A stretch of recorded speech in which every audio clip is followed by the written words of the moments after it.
Hey guys, welcome back to Within the Cauldron.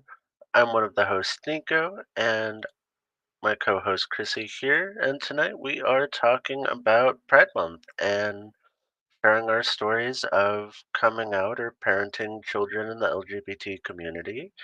And with us tonight, we have Kathy and Miss Rachel.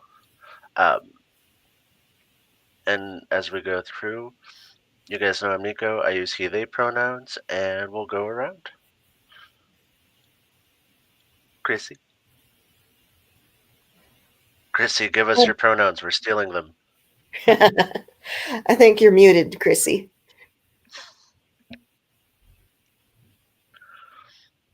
We'll come back to Chrissy. Rachel, what are your pronouns? My pronouns are she, her. And Kathy? And my pronouns are she, her. Chrissy, can we steal your Okay, mine's the pronouns? same. She, her. There we go. And I guess as far as identities go, I am a gay, non-binary, polyamorous witch. A lot of words.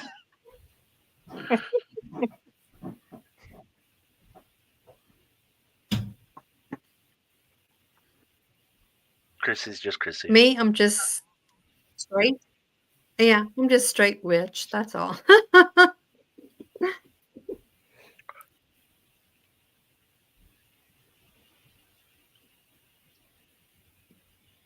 My turn? Yep, here's Rachel. Oh, okay. All right. So, I am a trans woman, and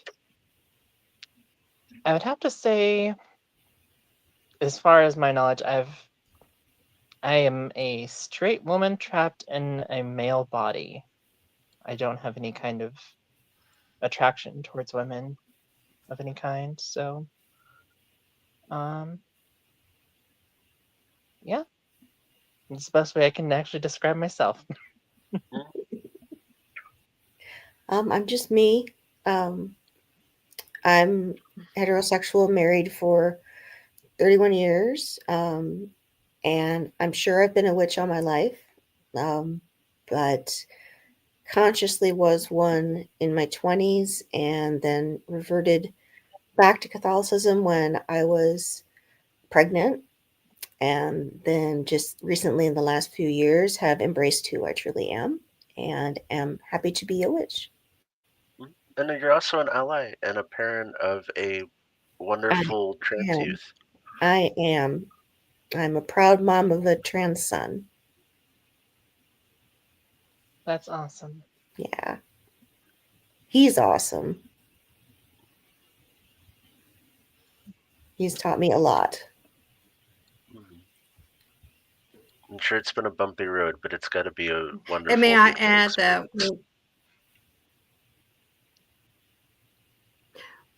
May I add that when I first met Mason, I actually thought that he was Mason. You know, when she told me, my jaw dropped. I mean, really dropped because the transformation that he went through was probably the best I've ever seen. I just want to say that, Mason, you was amazing. I mean, yeah, inspiration. Yep. Oh. Well, I guess we're kind of here to share our stories of, what our experiences are like and kind of the avenues that we live our experiences.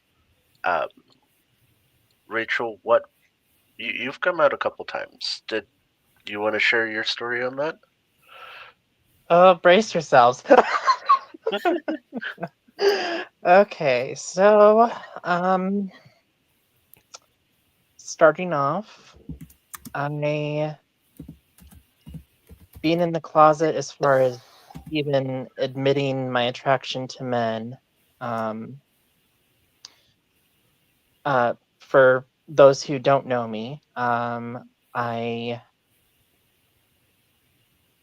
identified as a gay male for a very long time. I didn't actually come to the realization that I was transgender until about 6, maybe 7 years ago. But as far as when I was at the time when I was identifying as being gay, that happened when I turned 16. I trusted someone in high school that I had a crush on someone, and that person betrayed me and went around telling people, and so the entire school kind of erupted into an uproar because at the time I was going to a very small school with a lot of ignorant people, and so it kind of caused a scene. As far as everyone else knew, I was the only LGBTQ person that was out. I was outed. It was a very, very dark time for me during that whole situation because I didn't have the support that I needed, and it was very challenging for me because as good as I was being very vocal about my feelings, I was not very good at being a judge of characters as far as who I could trust. And that came back to bite me in the ass. And I was struggling very much with depression and crippling anxiety. When I was 16, I tried to commit suicide. I did not have a very strong support from family on either side, mom or father. When I tried to tell my dad that I was attracted to men, he pretty much disowned me for almost a month. And of course, my best friend, who Nico knows him, my best friend of 20 plus years, he didn't believe me at first. He thought that I was attention seeking. He's very apologetic for it now. Let me just preface with that. He's very apologetic these days. But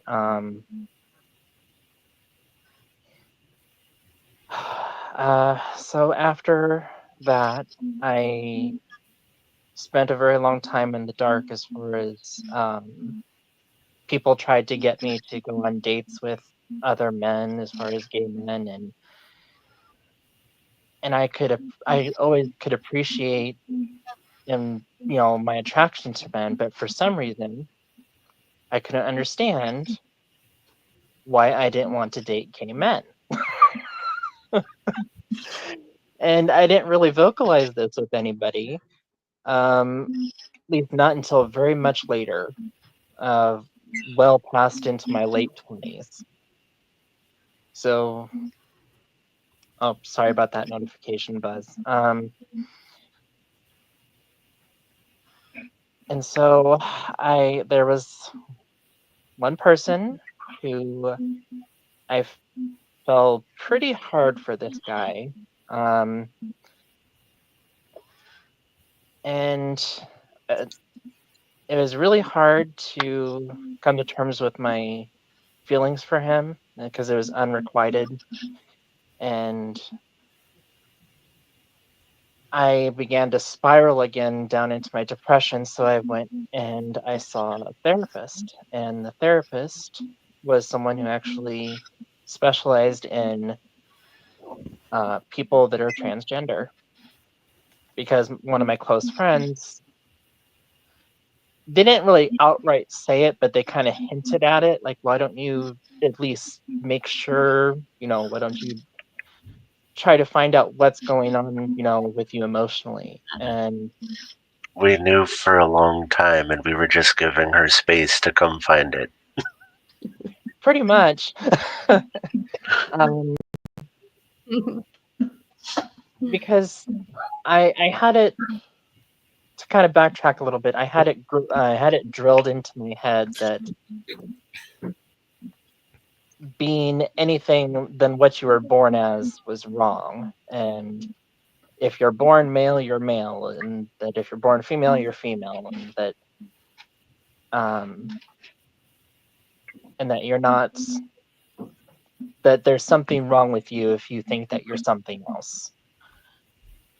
And I had to deal with that level of shame for untold years, and it ate away at me constantly. I had a very abusive encounter with my father when I was a child that I blacked out, and I didn't actually reclaim that memory of what happened with my dad until I went to therapy, and I went under hypnosis, and I buried that memory, and it was very, very traumatizing.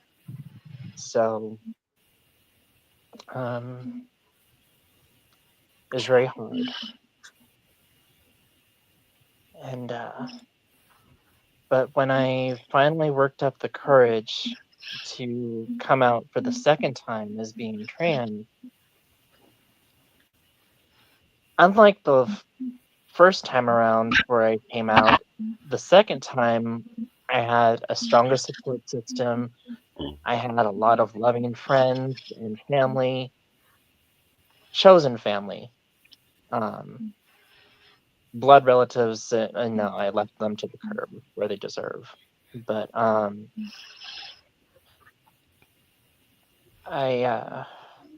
have my found family with my friends, and honestly, the Hecate played a part in this as well.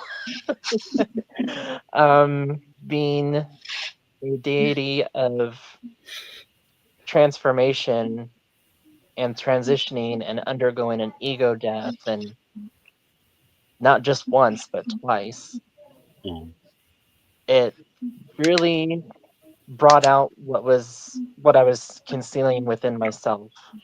And once I made peace with that shame and I laid it to rest, it allowed the genuine and authentic side of myself to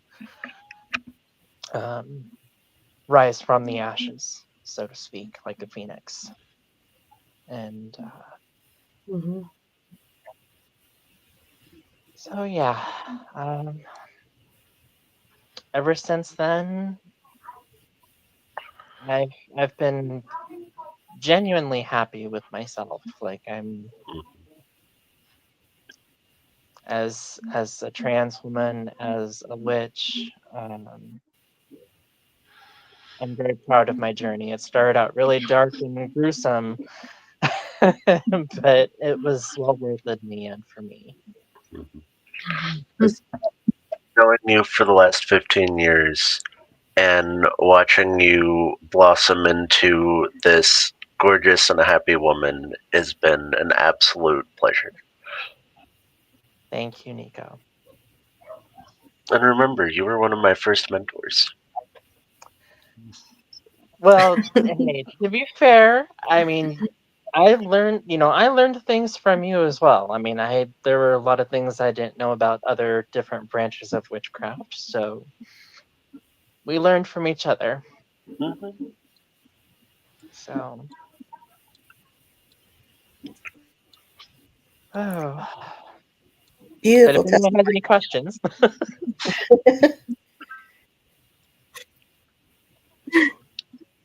Kathy, what has it been like raising a child that's transitioned? You know, it's been a time that's been a little rocky here and there, but for the most part, it's been an absolute joy. He was just always a very giving, loving, happy child.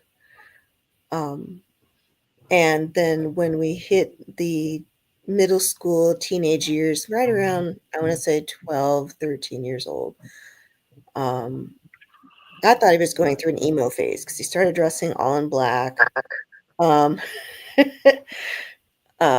Was wearing asexual clothing. very moody, didn't want to talk to me. We had always been pretty close. I felt a disconnect, and it really bothered me. And I took that to therapy and said, I worried that something terrible has happened to him. I don't know if would you check and see if he's been sexually assaulted or something? There's just something that he seemed uncomfortable in his own body. He seemed uncomfortable as himself, like he was trying to cut everybody else off. Mm. So then it was a little later.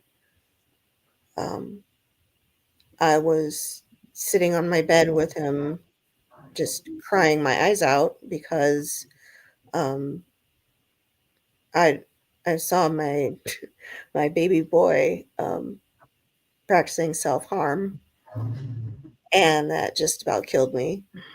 Realizing that it had gotten that bad for him. I mean, I knew he was, not in the best place emotionally, but to see that level of hate directed at himself, onto someone that I loved more than life itself, it something broke in me that day. Um, then a little later, he came out as pansexual at first, and for me, I'm like, okay, that's fine. You know, for me, it's always been, you're my child, and who you are at the core, your soul, has not changed. I want you to be who you are. I want you to be happy with who you are, and I love you. That's never going to change. I'm your mom. You're my child. Now, young man. He's 22 now, so I can't call him a child anymore. Um, uh, but I said, of course I accept you. Who you love is who you love. It doesn't matter to me. Um, but I know that ahead of you is going to be a rough road. It's not going to be easy. And I'm going to walk with you the whole way, whatever happens. I mean, you're not going to go through any of this alone. And so our relationship improved after that. He felt better about confiding in me about things, and the spontaneous affection that I'd always seen from when he was little came back, and I started to see more smiles, but it wasn't quite there. I think he just was happy to know that I was on his side, whatever it was. A couple of years later, he's like, "Mom, I think it's more than that. I don't think I'm pansexual." So I'm like, "Oh, okay. What are you feeling?" And he he had actually carved on his thigh, "I am a boy." And I said, "Okay, then you're a boy on the inside." And he said, "Yeah, yeah, I am." And I said, "Okay, that's fine, because you're still my child. You're still that same beautiful soul." And when he started to live that truth, you could see the light come back in his eyes. The weight was lifted off his shoulders. He felt free to himself. And I have learned so much from him, um, about embracing who you are and living your truth, and how freeing that is. Um, so now we have a great relationship, and I am so grateful for him and for all that he taught me and has continued to teach me all this time. I think I've grown a lot as a person, and for me, it's been not a requirement or a duty, but it's been a privilege to stand up for him. I went to the state capitol when they passed those horrible laws that took away trans rights. And I went there for him, and I went there to stand up for everyone who was going to be affected by those laws. And Thank you. yeah, you're you. welcome. It was a pretty amazing scene. There was a lot of people, and I just can't believe that what happened. But Mm, Mason has inspired me to become more vocal um, about LGBTQ rights, about seeing them as human beings, not as people who are following a trend or are mentally ill or whatever. Just letting them be who they are. Um, and I would like to say that my whole family was on board with Mason. Um,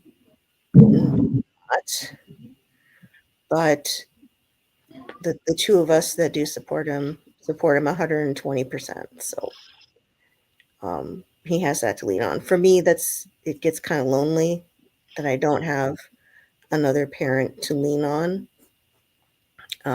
In fact, we're probably about as opposite as you can get. So they get stressful. But I guess I love him enough for the both of us. I know it's not the same, but um, I make sure that he knows that he is valued, he is loved. I'm glad he's here, and he's perfect just the way he is. He really is. So that's what I got. Beautiful and wonderful, and I'm actually I'm. happy for both of you. You've done so well. The amount of support and like compassion that you've given him, I envy that, to be honest. That I wish that that was my experience, Oh, and I'm sorry it so wasn't. grateful that somebody gets that experience and that things are changing. And I Yeah. absolutely love that. Mason corrects me. My dad, Opa, is also very supportive. So I come by it honestly, I think. Yeah, I got my dad to thank for that. For me, things were kind of a struggle at first. So I came out as gay in middle school, I believe 8th grade. And I was out shopping with my mom, and I had already kind of realized things at that point and tried to talk to my mom about it. And so we were sitting down for lunch, and my mom could tell something was on my mind. And, I do the teen thing, and I blurt out that, I like men. And it did not go well. We immediately leave the store. She drags me home. My dad comes home 30 minutes later or so, and she demands that I tell my father. And my parents were Irish Catholic, and they were raised very conservatively. And they chose to put me in therapy at that point. And this was very Christian therapy. And Mm, while not the full conversion therapy that some people have unfortunately experienced, it was a very much pray the gay away kind of therapy.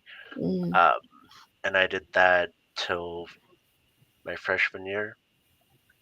Um, and I had friends that had come out, but I was the only openly gay teen in my high school at the time. And things were rough. I got bullied all the time. And I had a twin brother who got very, very upset at the bullying that he received for being the sibling of an openly LGBT person. And so he dropped out of school our sophomore year. Um, and I was unabashedly proud at that point, and I started our local Gay Straight Alliance, and then we did the activism with the Day of Silence, things like that. We had the Gay Straight Alliance Club, uh, and kind of made a support network of friends. And my parents were kind of, they've slowly become more accepting over the years, which I'm grateful for. Um, I do have a relationship with my parents. Um, there was a lot of home issues for a while. My brother used to, we got in fights because of my orientation. And eventually I left the house at 18 for my own safety. I was there for that, okay? hmm And I estranged my parents for, I think, a year and a half. And then we started trying to reconnect and work on things. And they somehow forgot that I had come out in middle school, um, and thought that my best friend was my girlfriend. I have no idea how they came to this conclusion because I had been dating men exclusively since my sophomore year of high school. But so I was 19 and I moved in with my at the time boyfriend who was 10 years older than me because I had uh, issues with my parents and I wanted support and thought that an older or an age gap relationship would help that. I wanted stability and safety. And we lived together for 2 years. And I suffered some mental health issues at the time as well.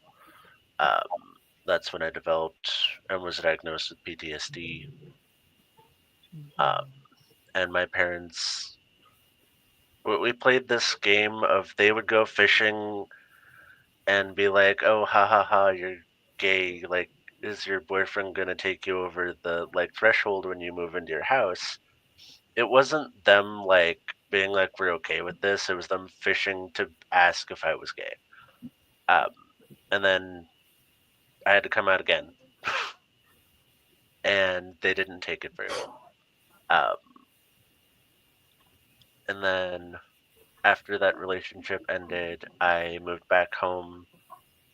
I wasn't dating for a year or two, and we had a lot of earnest conversations and of like the kind of the harm that I had incurred from living with relatively conservative and super religious parents. And we worked through that. And then I started dating. And then my mom had a lot of fear from the AIDS crisis. And that she was absolutely terrified that me dating was going to include that I would get AIDS as a gay man. And that was an issue for her. And eventually I got into my current relationship. And at one point, my parents actually tried to sabotage my relationships. And I think that that was some internalized homophobia that they needed to work on. That they couldn't be happy that I was in a relationship, and that if I was going to be gay, that I needed to be single and celibate. Now we have a much better relationship, though. Um, it's not perfect. I won't say that. Um, Me and my husband and our partners get to go to the holiday dinners. Like, we're active. I'm an uncle. I'm active in my nieces and nephews' lives. And, um, we do the holiday dinners, we do Christmas present exchanges and things like that, but there's still tension. My parents have drastically different views religiously and politically than I do. And that's kind of a thing, but I'm a 30 something grown person and I have my own house, and that, like, I want a relationship with them, but it's not always the easiest. But the irony, though, is they were absolutely fine with me being a witch. I started practicing witchcraft at 13. And for Christmas that year, they went to our local metaphysical store, and half of my Christmas list was books on witchcraft, crystals, like ritual supplies, candles, things like that. And she's like, my mom was so confused, and she's like, I've never met a kid that wants rocks and candles for Christmas and books. And she's like, where's the video games? Where's this? And like, as Catholics, they were buying me like witchcraft supplies. There were no qualms at all. But me loving a man was the issue, which was really, really weird. And now I've built a better relationship with my brother. We had a reconciling after he started having children, where he realized that if he wanted an uncle in his kids' lives, and he didn't want to raise his kids without having that extended family. So we met up and we kind of reconciled, and now my brother, who's a Christian minister, goes around telling people how much he loves his brother for being my fruity, witchy selves, and he ironically actually like goes out there and tells people that my brother's a witch and don't cross me or he will do witchcraft. I love it. But it's been a journey. And then I did drag in my early 20s, and that was an experience where I was kind of out of my parents' house, and I got to kind of explore my gender identity. And it took me probably 10 years to figure that out, because it's like I enjoy femininity and makeup and things like that, but I don't feel quite like a man, and I don't feel like I'm a trans woman. And it took me a while to figure out that I'm somewhere on the non-binary spectrum. I'm kind of gender apathetic. I love wearing my booty shorts and my lace cardigans, and I also don't want to necessarily do a full close shave on my beard because that sucks ass. I don't know anybody who enjoys shaving anything. But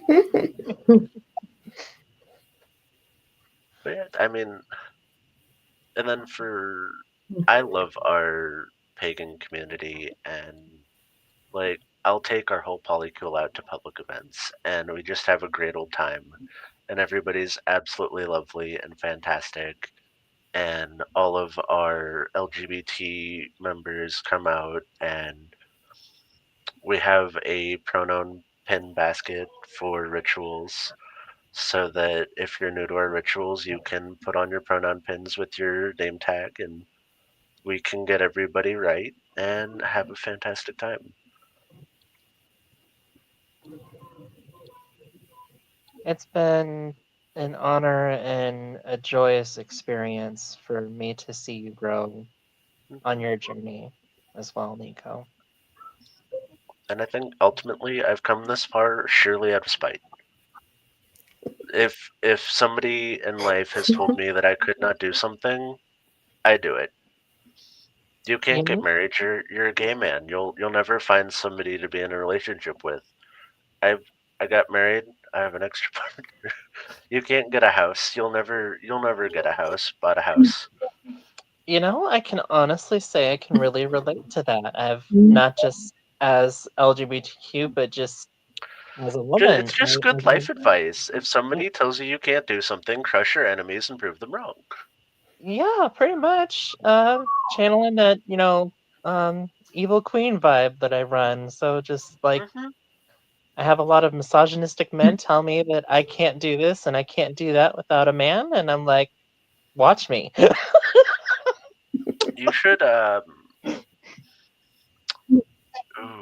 do you have a Hecate sacrifice jar for her yet, just to give her the names of all of the men who have wronged you? Ooh. No, because but it's that absolutely sounds like something that she would enjoy. I don't, but now it's going to be a thing. You can use their usernames too. That's one I've been working on, is that digital anonymity does not stop witches. If you use any moniker, it is good enough because you have claimed that name and title. Can you Yeah. tell that I moderate for several Satanists?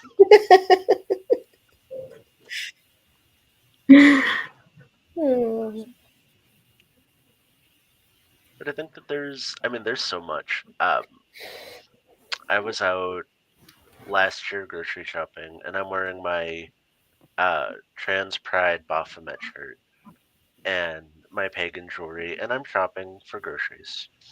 And this lady comes up behind me and starts, excuse me, screaming that she is removing the spirits of homosexuality and witchcraft from me and splashing me with holy water. Jesus. And I had no idea what she had thrown on me. I turn around livid, and I felt terrible about it later, but I scared the pearls off of this lady because she just assaulted me. True. And so I told her that I would haunt her every waking and sleeping moment, and that she would see my face every night in the mirror she dreamt. And she falls to the ground, clutching her pearls and crawling back out of the aisle.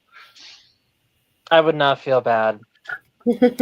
I just felt bad because she was clearly like a Baptist woman, and that because they have like a whole deliverance thing, and that she must have spent the next 6 to 8 hours in a deliverance episode with her preacher because she was absolutely sure that I just cursed her.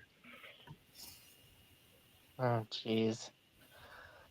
And it wasn't the last time that happened at a grocery store. I've had two problems at the grocery store. And it's Can you like, get at the grocery store, at the mall? Like, well, nobody even really goes to the mall anymore, but you walk down the road and people throwing slurs, like you name it, it happens. I made a post earlier this year on receiving heinous comments from people on the internet because not only am I a witch, but I am very open about being LGBT. And I made up some spells for Pride Month for protection for the community. And I had people threatening my life because of that. I do not regret it one bit. I absolutely do not. Because we're in scary times, and like there's a lot of change that people are trying to make, and the community's just trying to cling on to like hope and solidarity and trying to ride things through right now. So I wanted to do my little part and plant some seeds to do what I can witchy. And I will say that I did manage to catch a lucky break having my mom supports me being trans, and so that's been very helpful to me during these times because well, Nico, you know my dad. I mean, you were there for every single war that took place. How long was I telling you to drop him off at the graveyard? I lost track of how many times, but I finally managed to, go no contact. It's been 4 years now, and 4 years of earned peace. yeah, it's very much so. And every once in a great while, my mom will be like, "Well, you ever, I mean, I'm like, no, I don't regret it, and I I will always grieve the person that I never had as my father. Like when it's his time and he does go, I will grieve the person he should have been for me Yeah. as a father. Well, there's Um, an interesting thing that happens when we cross over. The, there's a good chance that he may lose that nasty ego, and sometimes when they pass over, they're much better to work with in spirits after than they were living people. And sometimes, I mean, I have a couple ancestors that still point witch from the corner, but I mean that's a whole other thing. Mhm. yeah, well, I will say that um, it's, as far as how bad it was, like, and I have no problem telling anyone this experience if everyone's okay with it. Is Go right on ahead. when I was little, I don't know, between the ages of 5 and 7, somewhere in there, and I was playing dress up with the two girls that I thought, to me they were like sisters. They're our next door neighbors, and they dressed me up like them, and my dad walked in the room and he saw me and he went into a fit of absolute rage. And 1 second he's across the room, and the next it's like he teleported and he has his hands on my arms and he's gripping me so tightly it feels like my arms are about to snap. And he's screaming like so close to my face that his saliva is like hitting my face on my skin, and and he's Yeah. screaming so loud that it's like white noise. And the only thing that I could see were how dilated his pupils were. And he was screaming so loud that, you're you know, you're not a girl, you're a boy. You're not a girl, you're a boy. And he was shaking me so violently. And to this day, when I told my mom that I remember, she's like, I can't believe you remember that. And I'm like, I buried it. And then, the last thing I ever said to my dad is that if you care more about voting for someone than you do about me, then there's nothing that left between us. Mhm. Well, there's And I there's told a him, lot to unpack. yeah. And I said, if your pride and your egos means more to you than me, then there's no reason for me to be in your life. And he hasn't tried to contact me since. And I think it's for the better. And Mhm. it took me 30 plus years to cut that man out of my life. And I wish I would have saved myself a lot of grief doing it a lot sooner, but It's hard. it is hard. So, And I have a follow-up question to that. What have you done to heal from that experience? um, Come on, I girl, you a witch. I've been doing a lot of my own, meditation, so to speak. I've been doing meditation. Um, Honestly, just having a lot of quiet time, with Hecate herself. Just um, having that connection with her and searching for answers within myself, and Hmm. basically whenever I find myself at a fork in the road and I ask for her guidance, and I've learned to trust my intuition a lot more than I used to. Hmm. I always used to question it and second guess myself, whereas now I'm a lot better at trusting my gut and learning to trust myself. Hmm. So I think I'd that say goes that hand in hand I'm with sorry. being able to be yourself. Yeah, Yeah. and The freedom and I think one thing people don't understand is that to when you get this level of freedom and be able to accept yourself as you are, that it's expensive. And I'll be damned if somebody wants to rip that out of my fingers. Like, we gonna fight. um, all these years of people telling me to know my worth, and the journey of self-love it's It's worth it. hard. It's It's worth worth it, it, but but it's it's hard. so hard. And finding that freedom within myself and developing that love for myself, whereas there was nothing but self-loathing and hatred, Hmm. has really given me a major confidence boost. That's Like, as you should.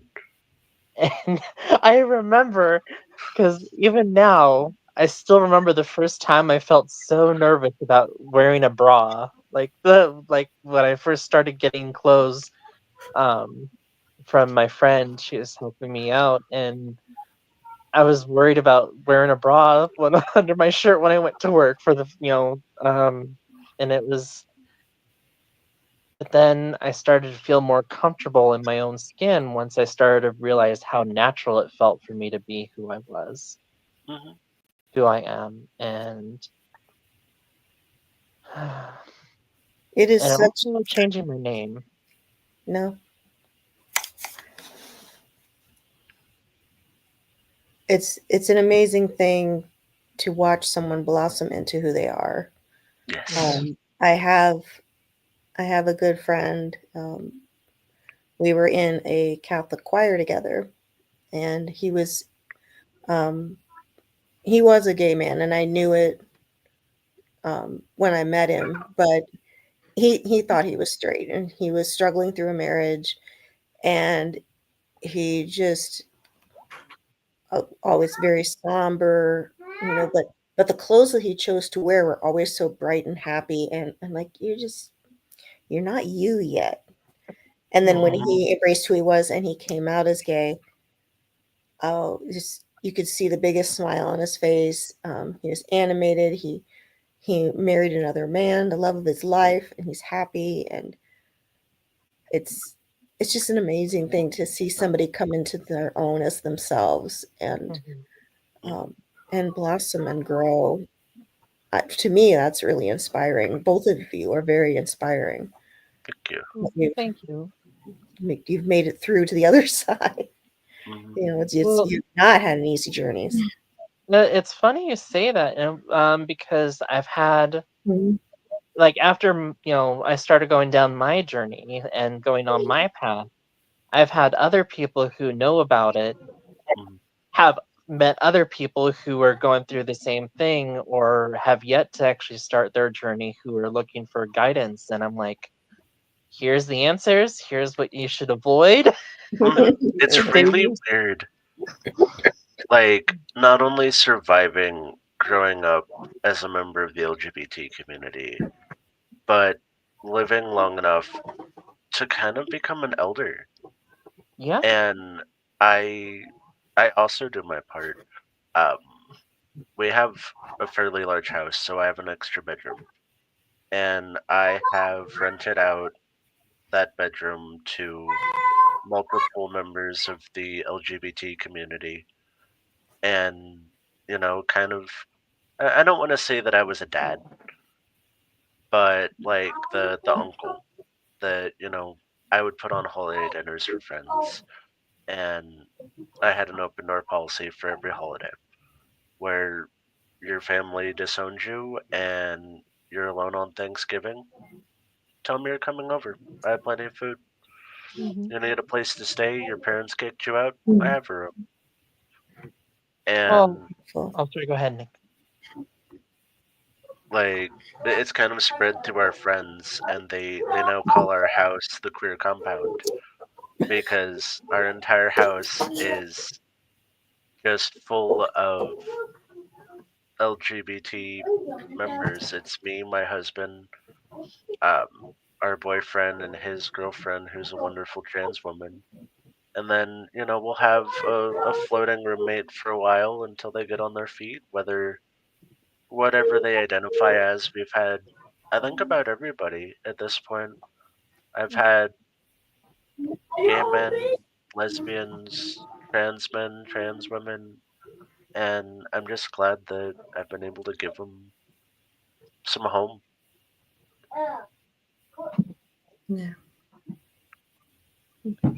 That's how I feel. Being not lie, more or less. Living in Colorado was really opened my eyes a lot. I was always supportive of the LGBT and pride and everything, but moving to a different state, Colorado is, if you remember, was the first state to allow the same-sex marriages. And so living out there, you see a lot in the LGBT community, which is great. I never ever have an issue with them, and I know I never will. Because besides Nico, we also have another cousin that's gay too. Um, I There's never more than look one. at it as, yeah, that's more than one. I never looked at it as oh, he's gay or she's a lesbian or he's bi or it's they, them. I never look at it at that way. My goddaughter is pansexual. And although I don't understand the acronyms that that everybody has, to me it doesn't matter. I don't care if it's LGBTQAI. I really don't care. To me, you're a human. And for anybody who is out in the audience, you got to remember that's what they are. The humans. Everybody is a human. Doesn't matter what the sexual orientation is. It's all about accepting, not judging. And if you can get over that, not judging and accepting each other, we might be able to get rid of the hate, actually. Because can you imagine if it was all the same? Can you imagine if we was all men, all women? Can you imagine if we was just all straight or all gay? Yeah, it'd be boring. We would have boring lives. So I am so glad that there is an LGBT. I am so glad there's different race, different languages, because it makes everything interesting and everything. And I have friends of all ages who have come out and are afraid to. And I have even been to, front of the parents and says, "Hey, your child here is gay, lesbian, bi," and I see the hatred in the parents' eyes. Most parents is like, "Well, if you're gay, then you can't have no kids." It's like the bloodline is very important. And to me, your best relatives are not by blood. So there's always adoption. There's so many kids out there that needs it. There's so many ways that you can go about being a parent. You can go about love. I mean, the love is love. Love has always been love. Did it change? If you take a look at the Bible, if you have read the stories, Jesus lay down with men. Oh, Is that a shame? Oh yeah, there's a You know, was there's Jesus plenty of biblical scholars right? that talk about Jesus and the washing of the feet, and at the time, washing of the feet was a euphemism for bedroom activities. Mm-hmm. And let me tell you, he Yeah. washed every one of the apostles' feet and his mother's. We're not gonna get into that, but Mm-hmm. like, there's a lot of interesting parallels, and even biblically, the Bible specifically noted a third gender, and I don't like the term from the time period. Uh, they used the term eunuch, and a eunuch was considered somebody who was closer to God than anybody else could be, and that they were holy figures, they were Mm-hmm. priests, and it kind of Yeah. parallels that, we have always been here in some capacity, and that Mhm. we will Mm-hmm. continue to exist regardless of anything anybody tries to do. mm-hmm.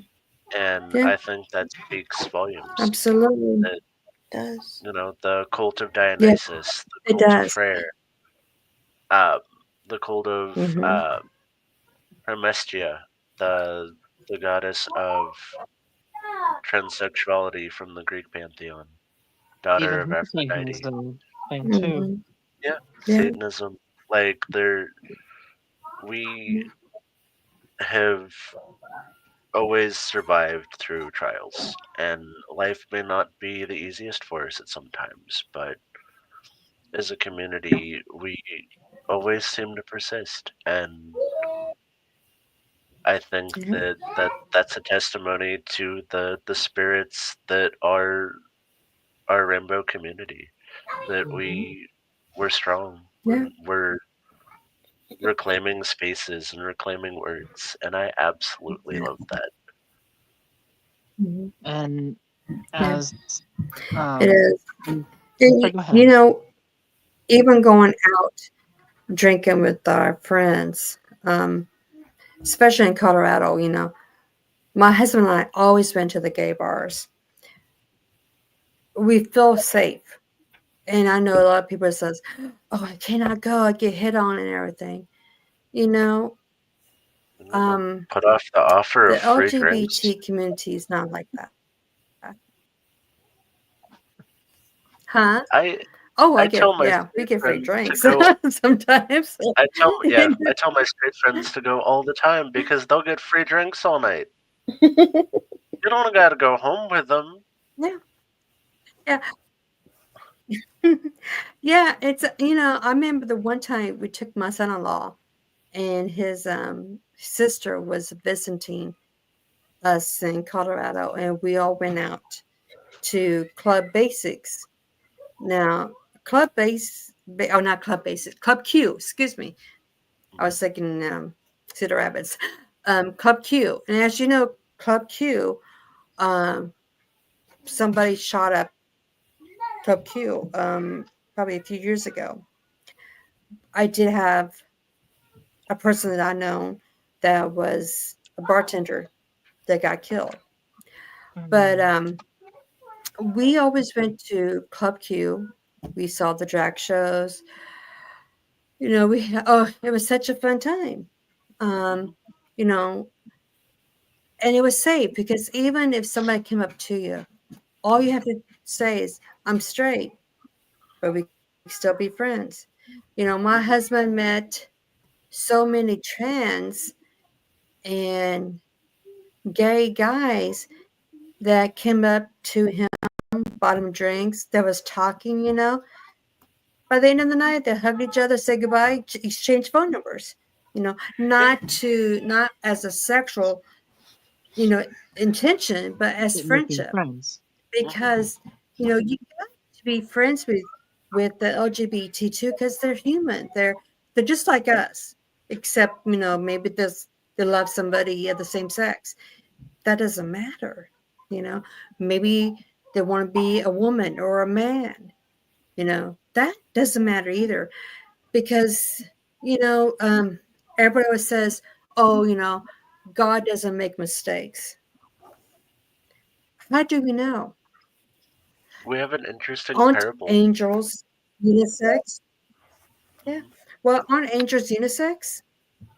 Some of them. So when we are born, we are supposed to be like an angel, Mhm. So We it gender just, God as doesn't male. matter. God is gender Yeah. neutral, and if we're made in the image of God, then we're both and neither. Exactly. And from Norse paganism, we have a Mm-hmm. fantastic parable on this. Um, when the first humans were created, it was Odin and Freyr who carved them out of trees. And they continue to do this. And Loki, being the trickster, will occasionally come in and move people around and, change parts and things like that. Um, Mm-hmm. so in Norse Yeah. mythology, Loki is responsible as our gender fluid god for I don't messing people up is not the right word, but he adds the spice of life to people and whatever facet that is in his little chaotic gremlin ways. And that Yeah. he's kind of become an unsung hero in the queer Norse pagan community as this god of change and like these beautiful experiences. Mm-hmm. And we honor him for Mother's Day and Father's Day. And I love that. Yep. And Thor wore a dress. Thor went in full drag and convinced a giant that was trying to marry his sister that he was his sister. And he was so attractive at it that he passed himself off as the goddess of beauty and sex. So, I mean, and we have the Allfather who learned Mm-hmm. witchcraft from women and lived as a woman for 7 years to do so. Mm-hmm. And there's one of the things I love about paganism is that there's so many human aspects explored through the divine, and that we see these in the story of Apollo and Hyacinth, and the our transgender goddess out of the Greek pantheon, and the Norse pantheon, and Mm-hmm. the Fae dabbling and changing people in the Celtic pantheon, and that I just love it. I I left the church shortly after I came out, and I have never felt more accepted and at home by a community than I have by the pagans. Yeah. A lot of people says that. A lot of people says that, and that's great because I love the path I'm on. I love that it's very open, free spirit. I could not go to any other path, like Baptist, Lutheran, or Christianity or anything like that because they're two faced. Hmm. And I know that I shouldn't say that, but it's true. I have seen it so many times. If you can prove to me if you can live by your faith and not be judgy and be acceptance, bravo, then you live in your faith. Hmm. Well, Uh, even there's a Bible passage that even talks about this. Um, I believe it is what Jeremiah 6:16. Ask to walk the ancient paths, for they are a good way to walk in, and you will find rest for your soul. mhm, Mm. Yep. hmm That is so true. The reason why Dico and I decided to do this podcast, not just because it's Pride Month, um, is because we know so many out there who wants to come out, who are afraid, Mm. uh, who needs an ally, who needs someone to talk to. You know, Hmm. I'm not saying we're therapists. We're not. but we are spiritual advisors. We are Mhm. both minister of our faith, and we are here for you. You can contact us through the YouTube channel. Our email is on there. Our Facebook group is on Or the there. link below us. Our Facebook group is the link below us. Facebook group is within the cauldron. Um, all you have to do is just, I take friend requests all the time. So just say, hey, I need to talk to you, or, contact Nick, go and says, hey, I need to talk to you. We're here for you. And that's why we wanted to do this podcast, was to let everybody know that we are here for you. We see you. Yeah. We love you for who you are. And Kathy, who is also in the group, Yes. I will be a you mom can to ask me. anyone. hmm Yeah, I will be you your can ask uncle. me how to get a hold of her. Yep. And I would tell everybody how to get a hold of Kathy too, if you ask me. Yep. We all three been through this. Probably Kathy's been through a lot with Mason. Nico's been a lot because he's livid.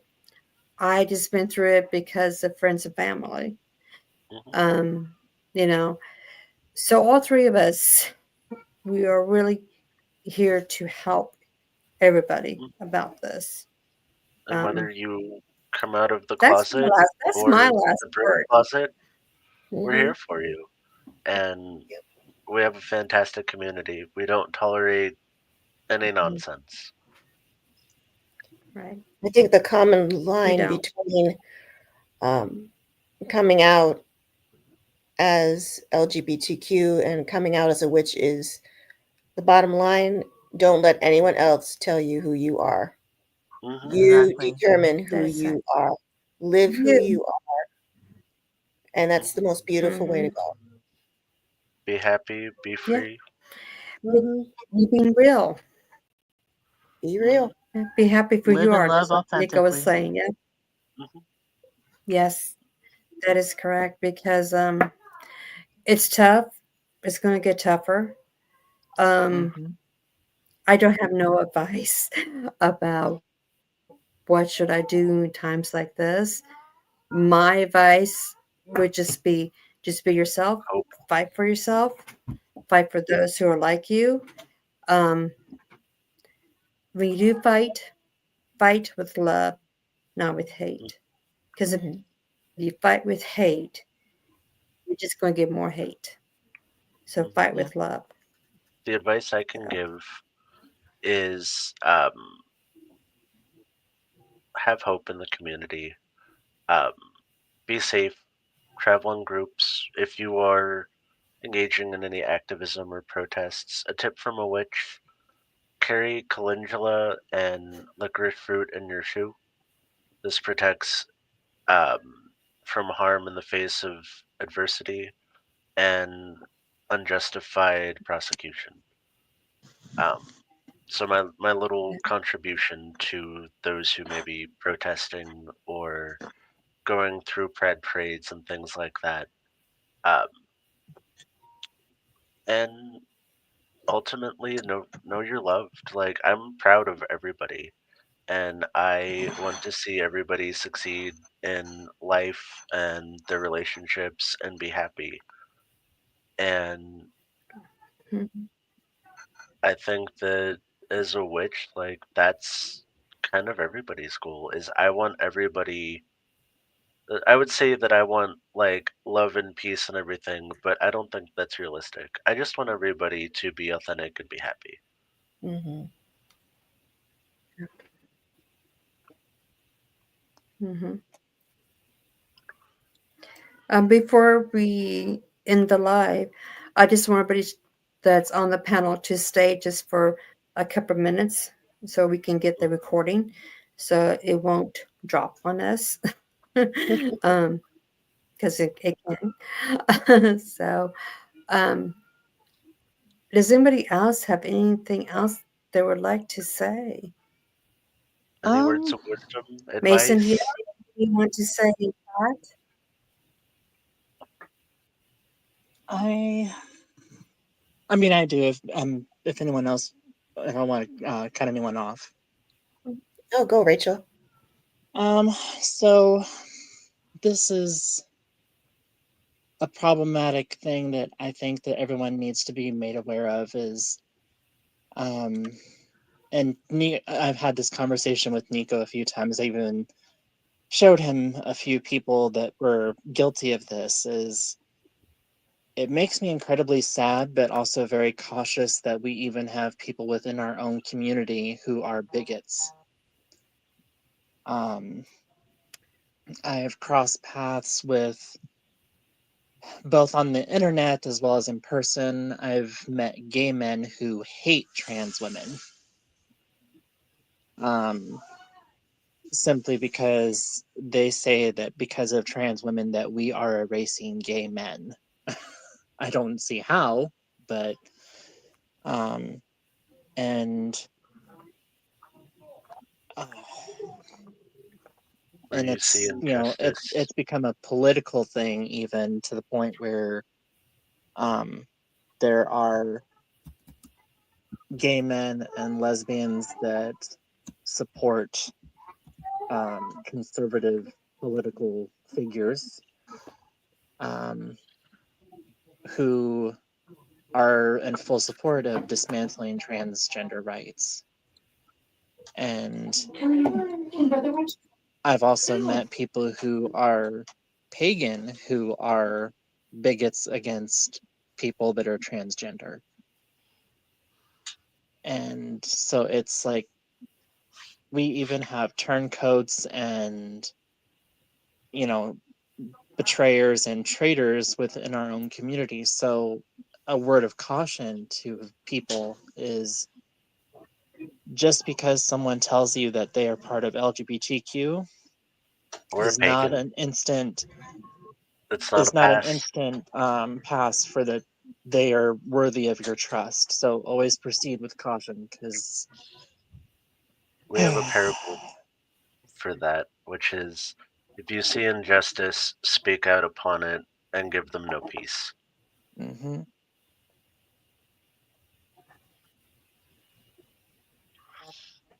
Because I will unabashedly call people out for disgusting views or behaviors Mm-hmm. and actively call out white supremacists.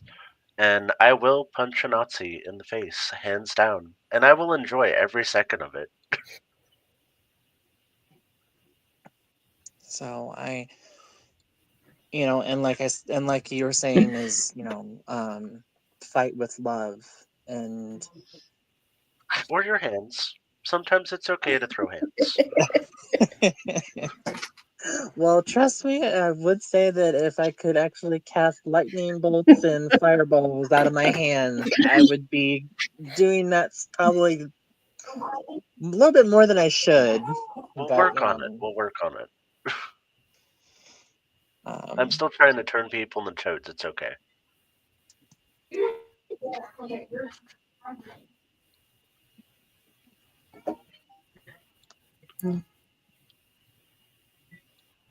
but yeah, I Well, if wanted anybody to. doesn't have anything else to say, Uh, We I love think you.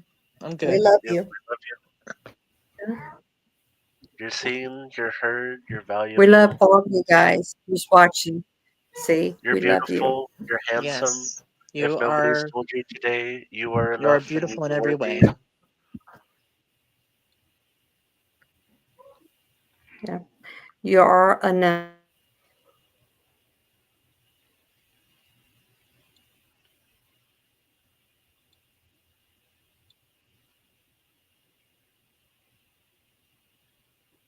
Oh, and I think a good note, the U.S. crisis line is no longer in active use. I believe it is now based out of Canada, which is 988.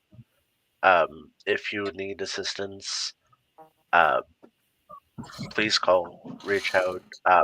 If there's anything we can do as a community, reach out to us and we'll do what we can. But we are not mental health professionals. We can only offer so much help.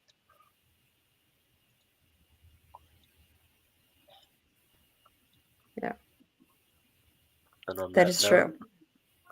Be blessed, guys. Love you. Many blessings. Love you. Love to all of you.